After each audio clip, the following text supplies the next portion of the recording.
en una reunión pública, el solo hecho de estar juntos y de hablarnos es maravilloso.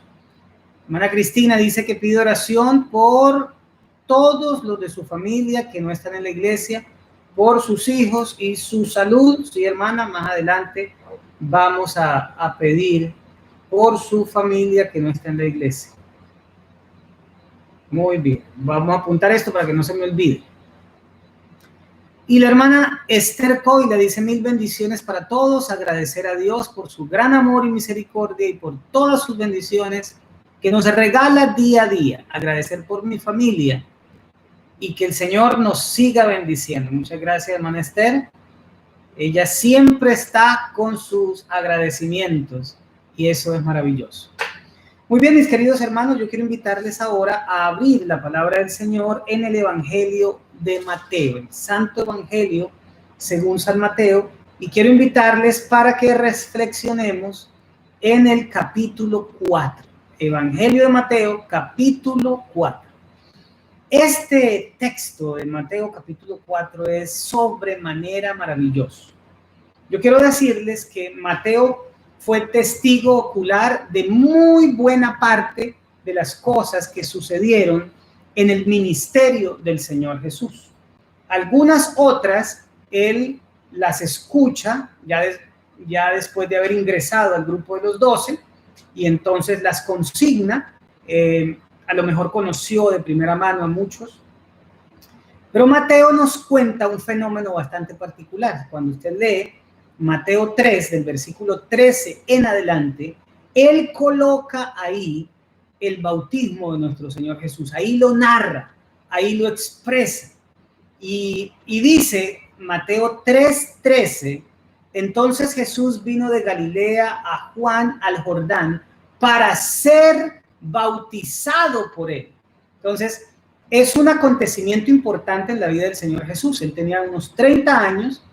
Él en ese momento ya, según la ley, él podía tener un ministerio público como rabino, ¿verdad? Digamos que esa edad marcaba de alguna forma algo muy parecido a lo que para nosotros podría ser la mayoría de edad. ¿Sí? No exactamente era eso, pero para atarlo con algo. Dice el versículo 16 que después de que Jesús fue bautizado, subió del agua. Subir del agua significa que él estuvo bajo el agua y después subió del agua, y aquí los cielos le fueron abiertos. Los cielos se abrieron para el Señor Jesús. Y he aquí los cielos fueron abiertos y vio al Espíritu de Dios, Jesús, nuestro Señor, vio al Espíritu de Dios que descendía como paloma y venía sobre él. Y ahora noten el versículo 17, que para mí es fundamental. Dice: y hubo una voz de los cielos que decía: este es mi Hijo amado, en quien tengo complacencia. Esa voz viene de los cielos. Y esa voz dice que refiriéndose al Señor Jesús, es su Hijo amado. Por lo tanto, la voz le pertenecía al Padre Celestial. Padre porque está diciendo que Jesús es su Hijo, y celestial porque la voz proviene desde los cielos. Entonces, hay un asunto muy importante que yo quiero remarcar aquí, y es que el mismo Padre expresa verbalmente con su voz que el que se está bautizando ahí, el que está subiendo del agua, ese era su Hijo amado, en quien el Padre tenía en ese instante y sigue teniendo complacencia. Se complace en el Señor Jesús, se complace en lo que está haciendo, se complace en la misión que vino a realizar. El Señor Jesús complacía al Padre, y lo que estaba haciendo lo llenaba de complacencia, y lo que comenzaba a hacer a partir de ahí llenaba de complacencia al Padre. ¿Qué comenzó a hacer él? Comenzó a realizar su ministerio público. El ministerio público del Señor Jesús está marcado en primera instancia por su bautismo, y en segunda instancia por su muerte. Ahí en esos 3 años y medio que duró entre una cosa y otra, estaba el ministerio del Señor enmarcado. ¿Y cuál era el ministerio del Señor?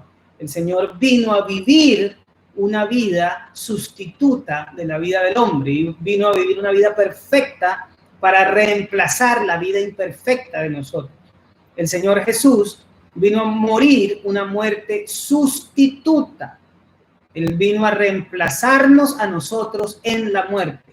Y el Señor Jesús, pues obviamente después de morir una muerte expiatoria, carga el pecado de la humanidad. Entonces ese ministerio público del Señor Jesús tenía que ver con el plan de salvación.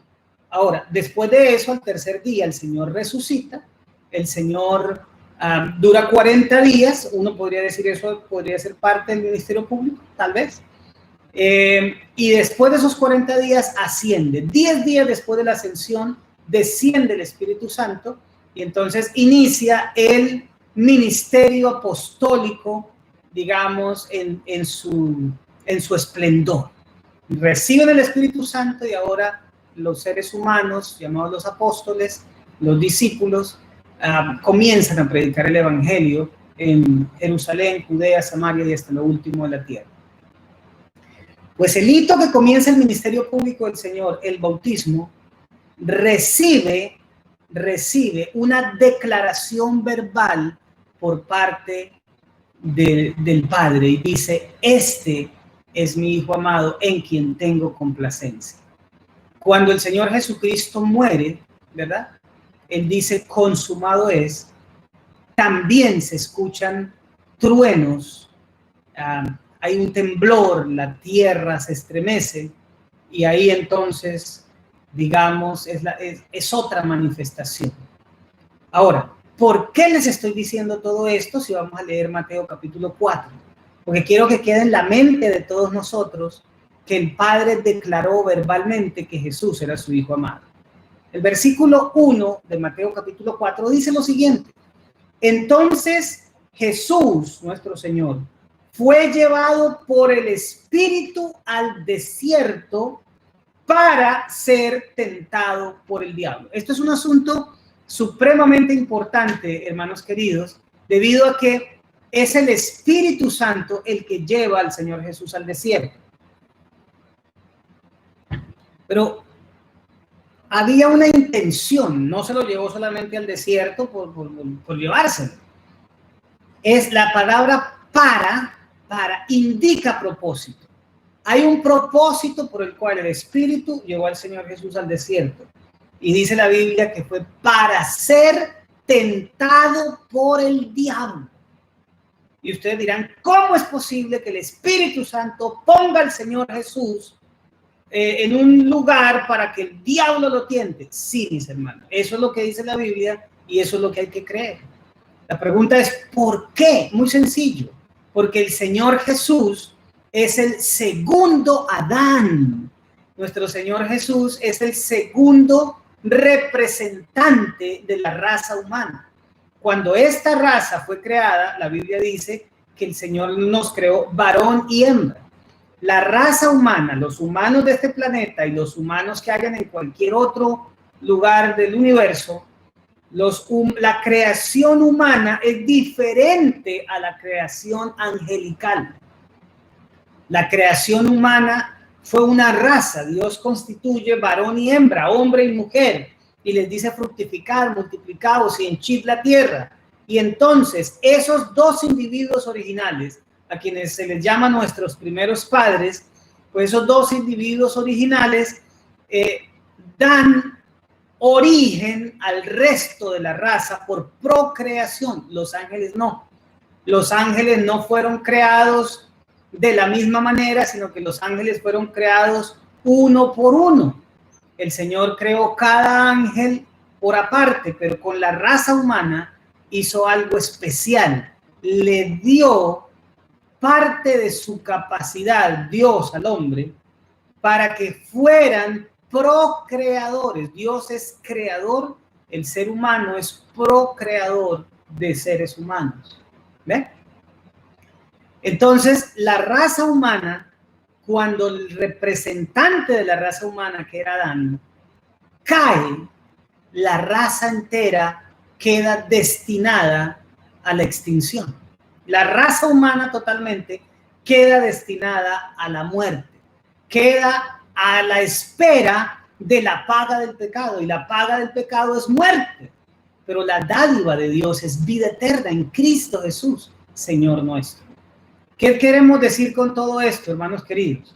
Estamos diciendo que el Señor Jesús, debido a que el representante original, Adán, cayó y la raza quedó condenada a muerte, el Señor envía los concilios celestiales, la deidad, escoge a uno de sus miembros para venir a representar a la raza humana, pero ya no iban a ser representantes como Adán y Eva. Él no iba a ser representante como Adán y Eva en un estado sin pecado, sino con las consecuencias del pecado sobre sí. Entonces el Señor Jesús viene y Él debe, en los mismos aspectos en que Adán cayó, el Señor viene a ser tentado por Satanás para vencerlo.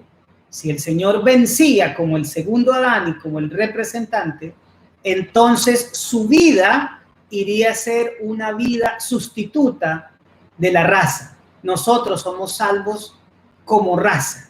Y ustedes dirán, ¿cómo así? O sea que si se salva uno ya todos tienen derecho. No. Si se salva uno de nosotros, la raza puede seguir, digamos, creciendo.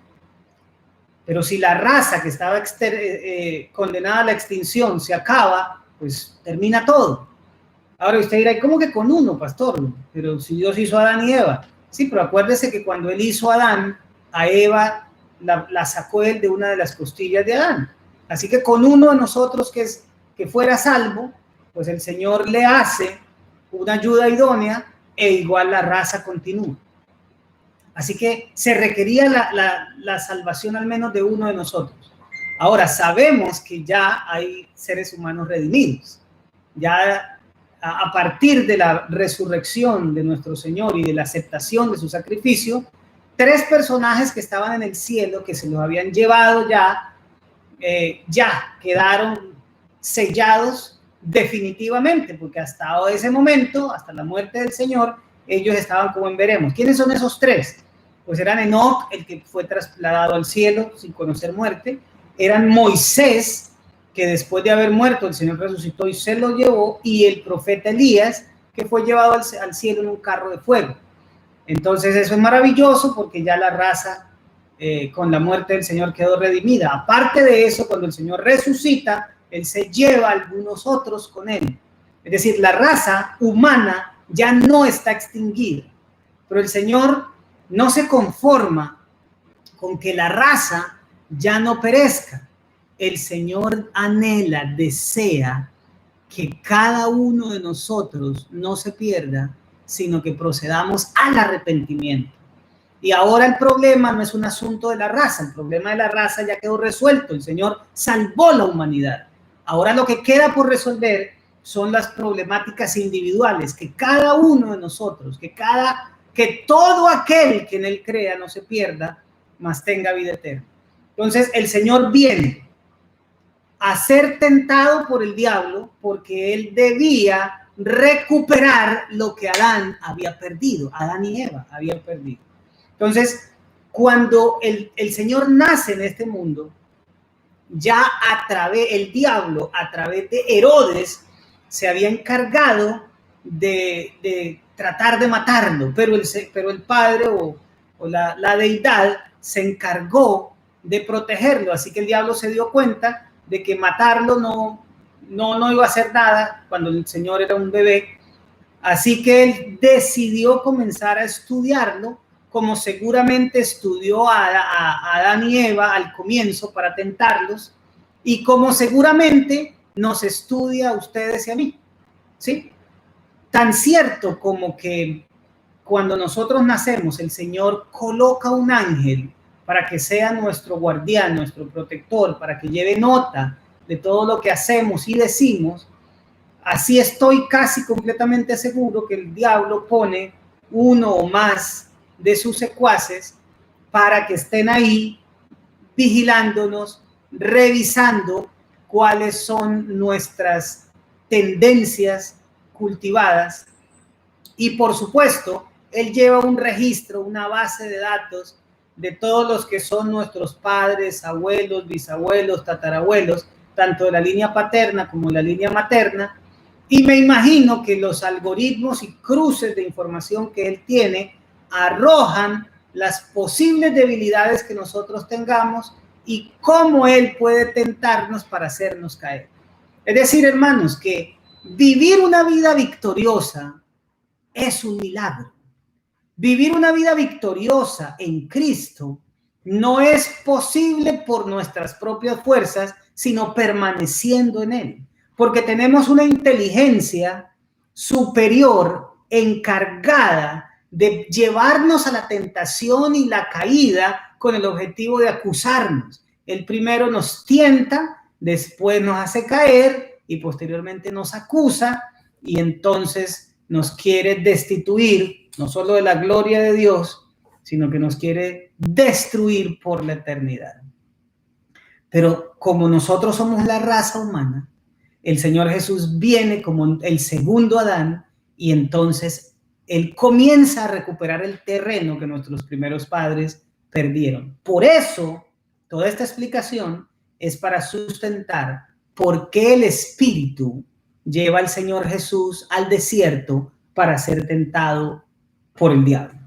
Versículo 2. Y después de haber ayunado 40 días y 40 noches, nuestro Señor Jesús tuvo hambre. Es decir, yo dejo de comer por 6 horas y me da hambre, hermanos. Pero el Señor Jesús pasó 40 días y 40 noches ayunando, y al final de esos, dice la Escritura que pues tenía hambre, y entonces ahí fue donde aparece el tentador. ¿Quién era el tentador? Ya nos habían dicho aquí en el versículo 1 que era el diablo. Vino a él el tentador y le dijo: si eres el Hijo de Dios, di que estas piedras se conviertan en pan.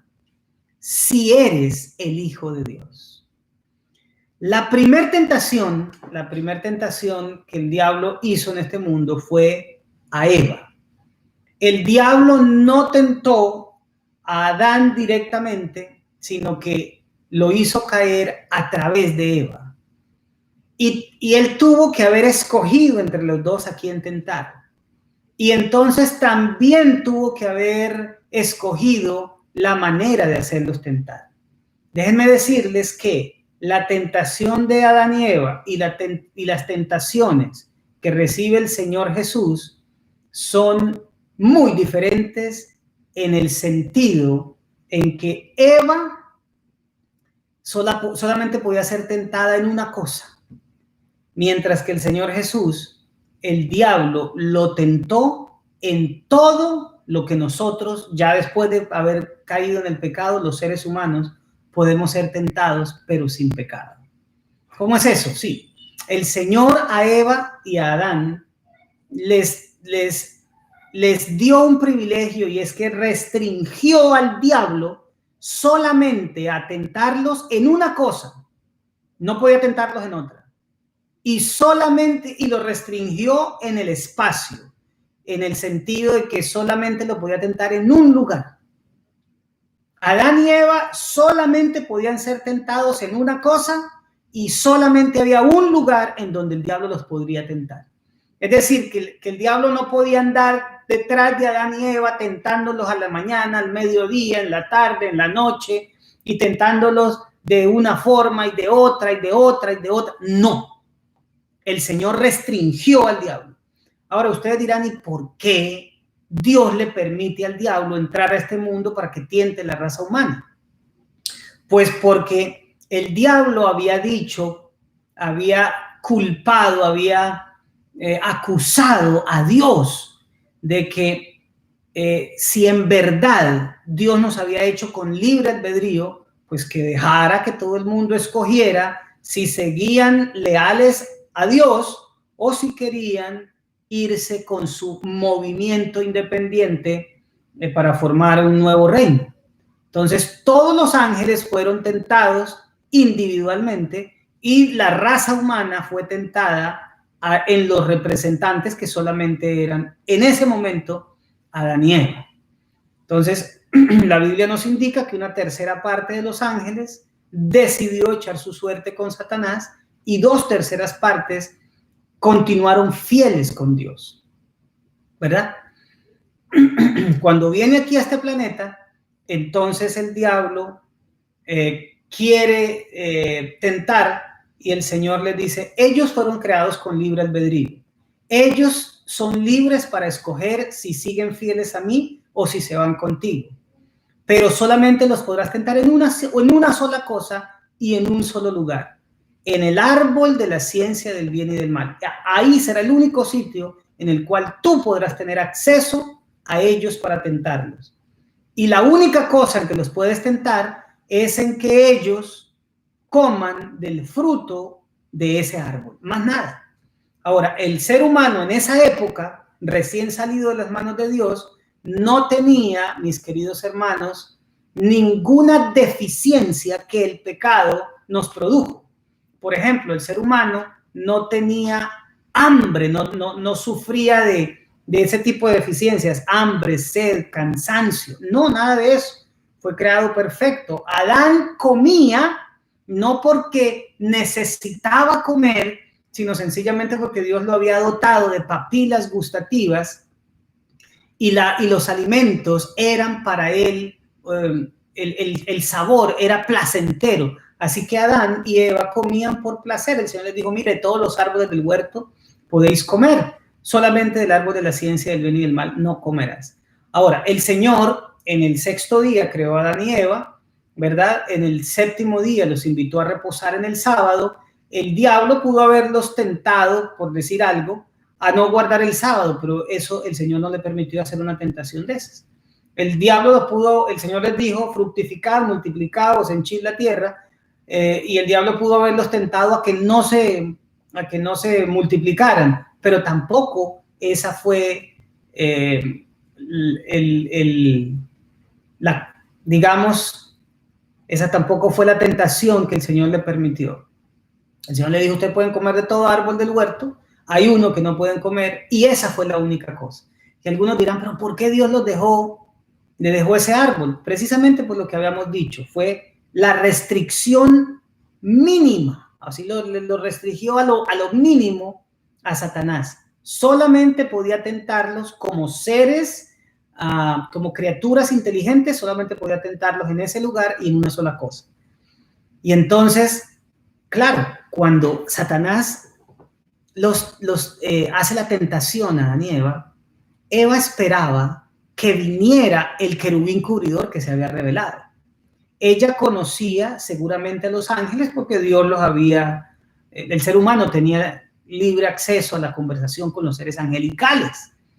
Así que ella esperaba que un querubín cubridor viniera a tentarla, pero resulta que no se apareció un querubín cubridor, que la Biblia dice en Génesis 3 que la serpiente antigua, diablo y Satanás en Apocalipsis se lo declara, era el más astuto de todos, en este caso los animales del campo que Dios había creado. Es decir, la serpiente antigua era astuta. No se presenta como querubín, usa una serpiente parlante, una serpiente que habla, y entonces realiza la tentación. La tentación, si usted la analiza, no era en el fondo que Eva comiera del árbol. Esa no era la tentación. Esa era, digamos, el objetivo que el diablo tenía. Pero la tentación en sí era que Eva fuera como Dios. ¿Qué era lo que a Eva más le sorprendía de Dios? Su sabiduría, ¿verdad? Por eso en Génesis 3 nos presenta al diablo diciéndole a Eva, con que Dios no quiere que coman de todo árbol del huerto. Y Eva dice, pues de todos podemos comer menos de uno. Y el día que comamos de ese vamos a morir. Y el diablo le dijo, no van a morir. Y entonces ahí es donde inyecta el veneno. Y dice, sino que Dios sabe que el día que coman serán abiertos sus ojos y seréis como Dios, sabiendo el bien y el mal. Entonces, Eva estaba asombrada cada vez que conversaba con su hacedor de la sabiduría divina. Y Eva, al manifestar eso en su lenguaje verbal y no verbal, el diablo tomó nota porque era astuto y dijo, con que a Eva le gusta la sabiduría de Dios, pues yo le voy a hacer desconfiar de Dios y decirle que esa sabiduría que tanto ella admira la puede tener y que la razón por la cual Dios les dijo que no comieran era porque los quería restringir de alcanzar esa sabiduría, y la tentación fue alcanzar sabiduría. ¿Cómo? Comiendo del árbol de la ciencia del bien y del mal. Así que la tentación en realidad fue desconfiar de Dios. Es decir, la esencia de la tentación es la desconfianza de Dios. El no creerle a Dios. El considerar de que lo que Dios les había dicho no era verdad. Y noten ustedes lo ridícula de la situación. Eva desconfía de aquel a quien conocía, al que le había dado la vida, al que le había dado la existencia y al que había creado este mundo para ella y su raza. Desconfía del Dios con el que se relacionaba continuamente para creerle y confiar a un aparecido, al que estaba detrás de la serpiente parlante. Eva decide desconfiar de aquel que le da todo para confiar en alguien que se aparece de buenas a primeras. Da tristeza cuando, por ejemplo, un hijo, cuando, por ejemplo, un amigo o una persona, un familiar con quien uno es cercano y a quien le entrega todos sus afectos, desconfía de uno para creerle a gente que aparece de buenas a primeras. Si has pasado por una experiencia como esa, podrás pálidamente entender lo que ocasionó la caída en el corazón del Señor. Sin embargo, el versículo 3 de Mateo 4 dice, y vino el tentador y le dijo al Señor Jesús, si eres el Hijo de Dios, di que estas piedras se conviertan en pan. ¿Cuál fue el método por el cual Satanás hizo caer a Eva? Haciéndola comer a través de la comida. ¿Cuál es la primera tentación de Satanás en el desierto al Señor Jesús? También tiene que ver con comida. Eva comió del fruto del árbol que estaba ahí. El Señor Jesús no comió de las piedras convertidas en pan, que eran supuestamente la manera como él demostraría a Satanás que era el Hijo de Dios. Pero noten, la tentación no era convertir piedras en pan. Esa era finalmente la materialización. La tentación que el diablo le puso al Señor es a demostrarle el Señor Jesús a Satanás que él era el Hijo de Dios. Si eres el Hijo de Dios, pues haz que estas piedras se conviertan en pan porque tendrás todo el poder como Hijo de Dios. Yo quiero que tú me demuestres que de verdad eres el Hijo de Dios, porque yo tengo mis dudas y tú tienes que demostrarme a mí, tú tienes que aclararme las cosas, porque aquí hay un asunto que tiene que ser resuelto. Si tú eres el Hijo de Dios, entonces haz que estas piedras se conviertan en pan. Ahora, ¿cómo sabía el Señor Jesús que Él era el Hijo de Dios? Pues muy sencillo, hermanos, porque 40 días atrás, en el momento de su bautismo, el Padre desde los cielos declaró, este es mi Hijo amado en el cual tengo complacencia. Entonces, el Padre lo había dicho, pero el diablo ahora quiere llevar al Señor Jesús a desconfiar del Padre, a desconfiar de lo que Él había dicho, a desconfiar de su declaración verbal, a desconfiar de su palabra, a desconfiar de él. Es decir, en últimas, la tentación al Señor Jesucristo, aunque con Eva fue a comer de un fruto y con el Señor Jesús es a convertir piedras en pan, la esencia de la tentación es a desconfiar de Dios. Y es que, hermanos queridos, el pecado es precisamente eso, la desconfianza en lo que el Señor ha dicho. Cuando nosotros entendemos ciertas expresiones en cuanto al pecado y demás, notamos que en el fondo el ser humano desconfía de Dios y entonces entra a confiar en quien no debía confiar jamás, que es el tentador, el enemigo.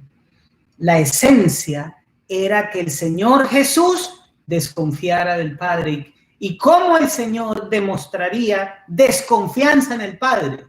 Pues probando por su poder que Él era el Hijo de Dios. ¿Cómo así? ¿Será que no soy el Hijo de Dios? Vamos a convertir esas piedras en pan. Hermanos, al diablo no hay que demostrarle nada.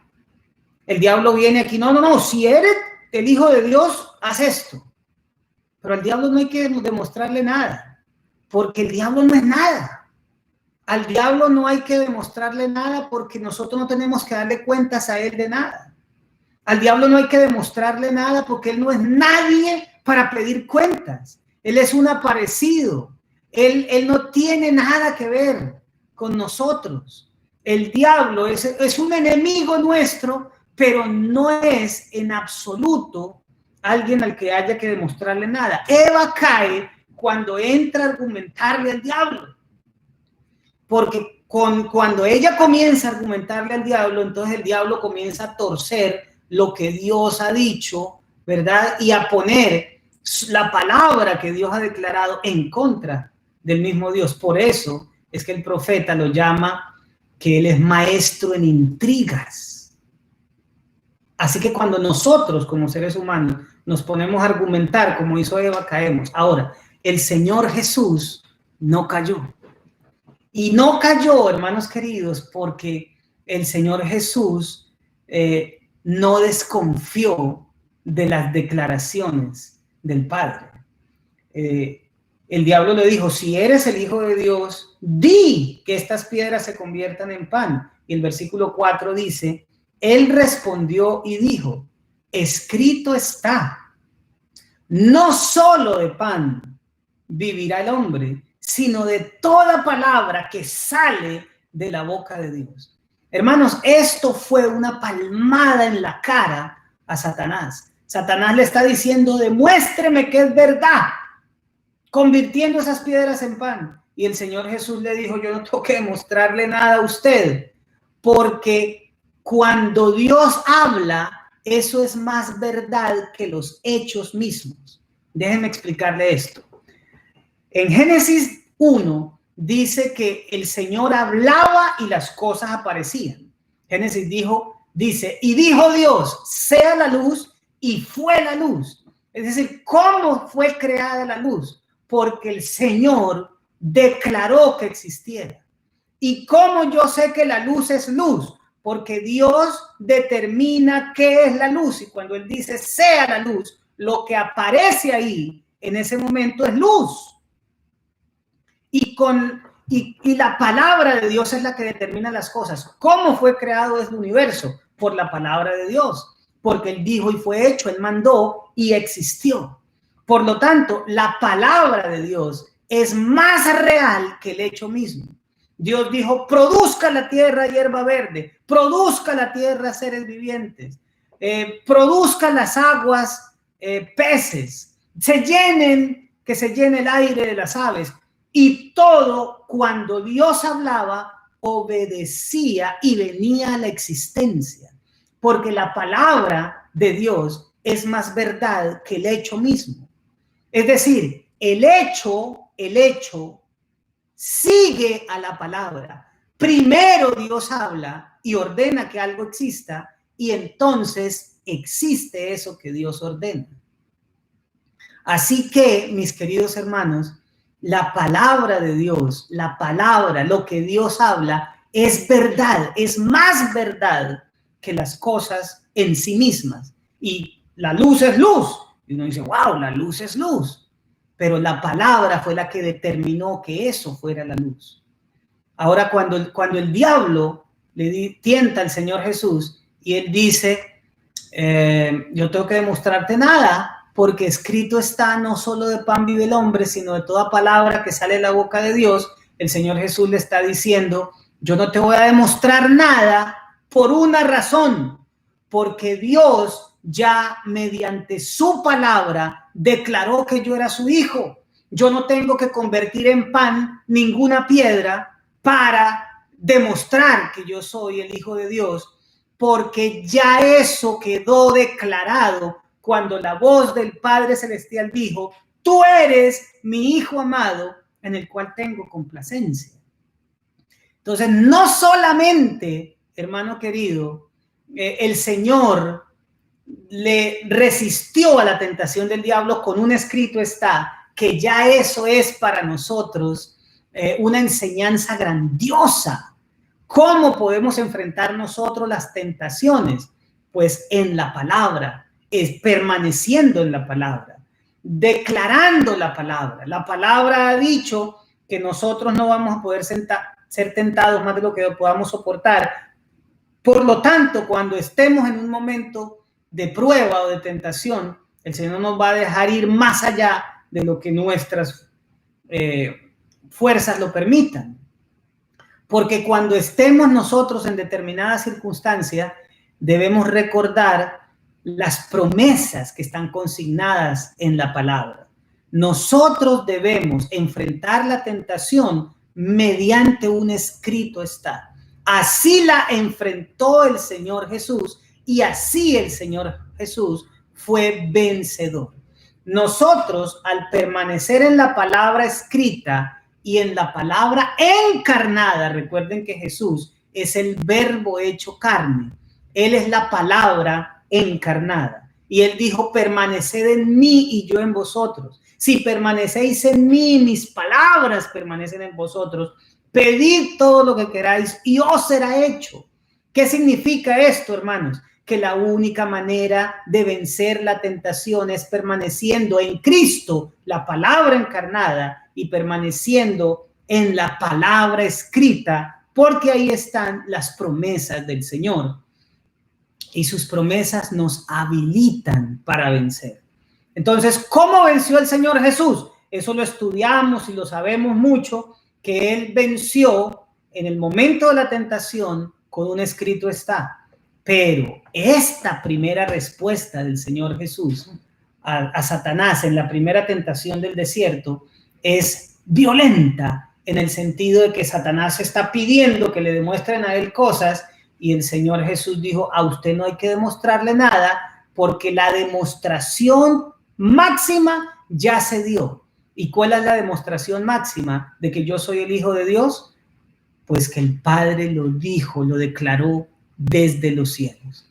Yo quiero decirte, querido hermano, querida hermana que me escuchas, tú, desde el momento en que aceptaste al Señor como tu Salvador personal y le entregaste la vida y fuiste bautizado en el nombre del Padre, del Hijo y del Espíritu Santo, fuiste constituido hijo de Dios, ¿verdad? Juan capítulo 1 dice que mas a todos los que le recibieron, a los que creen en su nombre, les dio potestad de ser hechos hijos de Dios. Tú fuiste hecho hijo de Dios cuando creíste en el nombre de nuestro Señor Jesucristo. A partir de ahí eres hijo y como hijo eres coheredero con Cristo. Por lo tanto, cualquier tentación del diablo que te meta en la cabeza y será que yo sí soy un hijo de Dios, será que yo sí seré aceptado por el Señor, será que yo sí soy heredero de la salvación. Claro que lo eres, porque fuiste constituido en el momento de tu bautismo. El Señor dijo de ti y de mí lo mismo que dijo de nuestro Salvador, que nosotros somos sus hijos, y que eso que estábamos haciendo, bautizándonos, sumergiéndonos en el agua, complacía a nuestro Padre Celestial. Entonces, Yo sé que hay momentos en que llega el desánimo en la vida cristiana. Yo sé que hay momentos en que nosotros flaqueamos. Yo sé que hay momentos en que nosotros caemos. Yo sé que hay momentos en que nosotros pecamos. Y en ese momento llega la mente de uno, porque el diablo es así. Primero lo tienta y después lo inculpa. Y entonces nos llega, ¿será que Dios sí me perdona porque he hecho esto o porque lo he hecho varias veces y porque no puedo contra esto? ¿Será que yo creo que yo no debo ser cristiano? Yo mejor me salgo de la iglesia. ¿Para qué estar en esta hipocresía? Lo mejor que yo puedo hacer es apartarme, porque yo esto de ser fiel a los principios de Dios ya veo que no puedo. Yo creo que yo ya no tengo esperanza y me voy y me aparto, y el diablo suelta su carcajada porque logra hacer contigo y conmigo, y lo mismo que hizo con Adán y Eva, lo logra hacer, pero con Jesús no pudo. Con Jesús no pudo. Y si yo voy a Jesús, si yo confieso mi pecado, si yo me arrepiento y me aparto, entonces la victoria de Jesús reemplaza, amados, mis caídas. Su victoria total reemplaza mi fallar, así como su muerte reemplazó la mía. El Señor no solamente vino a reemplazarnos a la hora de morir por nuestros pecados, vino a reemplazarnos a la hora de vivir una vida perfecta. Y si tú aceptas a Jesús, la palabra dice que todo aquel que en él cree no se pierde, mas tiene vida eterna. Hay tres cosas que yo veo que en la Biblia están escritas, que nos conducen a la salvación. La Biblia dice: cree en el Señor Jesucristo y serás salvo tú y tu casa. Eso es lo primero, creer. Pero también dice: el que creyere y fuere bautizado será salvo. Lo segundo es ser bautizado. Y lo tercero dice: el que perseverare hasta el fin, este será salvo. Así que la salvación para ti y para mí nos llega cuando creemos, continúa cuando somos bautizados y llega hasta conducirnos a permanecer en él hasta el fin. Y cuando creemos, somos bautizados y permanecemos, perseveramos hasta el fin, entonces la salvación es recibida y es conservada y es un hecho innegable y maravilloso. Yo no sé si el diablo te ha tentado a ti. Yo me imagino que sí, porque a mí me ha tentado. Pero quiero decirte que el Señor nos enseñó dos cosas. Primero, que cuando permanecemos en la palabra escrita y en la palabra encarnada, podemos vencer la tentación. Y segundo, mis queridos hermanos, que al diablo no hay que demostrarle nada. Lo que hay es que creer a lo que Dios ha dicho. ¿Por qué cayó Eva? ¿Por qué desconfió de Dios? ¿Cómo se salva el ser humano? Cuando confía en Dios, cuando cree en el Señor Jesucristo, cuando manifiesta fe. Nosotros nos perdimos por desconfiar del Señor, pero nosotros podemos recibir la salvación al creer en el Señor. Así que, mi amado hermano, es hora de creerle a nuestro Dios. Es hora de tener fe en Él, en lo que Él ha dicho y en lo que Él ha hecho por nosotros. Yo no sé si en este momento estás pasando por alguna situación en la cual el diablo te tienta, en la cual el diablo te señala, en la cual el diablo te inculpa, en la cual el diablo te condena. Si vas al Señor reconociendo tus faltas y creyendo que hay salvación en su nombre, entonces el perdón vendrá, la restauración vendrá y el poder para vencer está asegurado. Soy el pastor Julio César Labrador y mi deseo para ti es que Jehová te oiga en el día del conflicto, que el nombre del Dios de Jacob te defienda, que te envíe ayuda desde el santuario y desde Sión te sostenga, que haga memoria de todas tus ofrendas y acepte tu holocausto, que te dé conforme al deseo de tu corazón y cumpla todos tus proyectos. Amén. Permítanme entonces leer algunas otras cosas en el chat. El hermano Juan Bonilla nos está teniendo una petición. Él dice: muchas bendiciones, pastor, y muchas gracias por todas sus bendiciones para nosotros. Pido oración por un hermano mío, Ramón Bonilla, por su hermano Ramón. Dice aquí: por su salud espiritual y para que el Espíritu Santo lo guíe, y su salud del cuerpo porque se siente enfermo, por salud espiritual y física. Así que vamos a tener estas tres peticiones, hermanos, en oración. La hermana Cristina por toda su familia que no es adventista, a la hermana Esther, agradecimiento, y el hermano Juan por su hermano Ramón, por salud física y espiritual.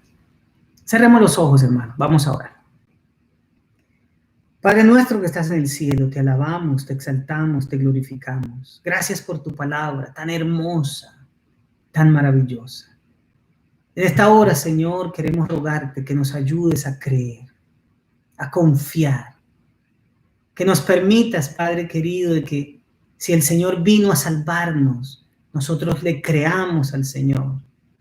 Que no seamos como Eva, que desconfió por creerle a Satanás. Ahora, Señor, Satanás quiere hacernos creer que nos salvamos por lo que hacemos o que no tenemos forma de salvarnos. Pero la palabra dice que fue tanto el amor de Dios por este planeta que envió a su Hijo unigénito, que todo aquel que en él crea no pierda, mas tenga vida eterna. Hay sino tener vida eterna cuando creemos en Cristo. Y hoy, Señor, queremos declarar que creemos en el Señor. Queremos pedirte también, Señor, por la familia de la hermana Cristina Mora, los que no hacen parte de tu pueblo, para que en tu nombre, Señor, ellos puedan recapacitar y retomar el camino hacia ti. Permíteles, Padre amoroso, que ellos, con tu ayuda y bendición, puedan retornar por el camino hacia ti, Señor. La hermana Esther te da gracias porque has mantenido a su familia con bien, y yo quiero encomendarte a su familia. Y finalmente, el hermano Juan Bonilla quiere pedirte por su hermano Ramón, por su salud física y por su salud espiritual. Las dos cosas, Señor, las ponemos delante de ti para que tú obres conforme a tu divina y santa voluntad. Gracias, Señor, por tu palabra, y gracias por esta noche bella en que nos has permitido reflexionar en ella. Gracias, en el nombre santo de nuestro Señor Jesucristo. Amén y amén. Pues mis amados, que el Señor les bendiga grandemente, me alegra mucho. Dice la hermana Esnédiga Barnuevo, amén, bendiciones, saludos de Eduardo y Juanita. Muchas gracias, hermana. Dice: gracias a Dios por la victoria que nos da en su Hijo, alabado sea su nombre. Y Maritza Alvarado dice: agradezco a Dios por la salud y a la vez una petición por un trabajo. Que el Señor le conceda, hermana, esa petición. Los despido con cariño, que el Señor les bendiga, y este viernes no se les olvide sintonizar el canal porque tendremos Ignite, nuestra programación especial preparada por los jóvenes. También el sábado los espero en la iglesia, hermanos queridos, a todos los que puedan, ¿verdad? Si no puede, tendremos nosotros el culto a través del canal para que ustedes lo puedan participar. Un abrazo grande, que el Señor les bendiga.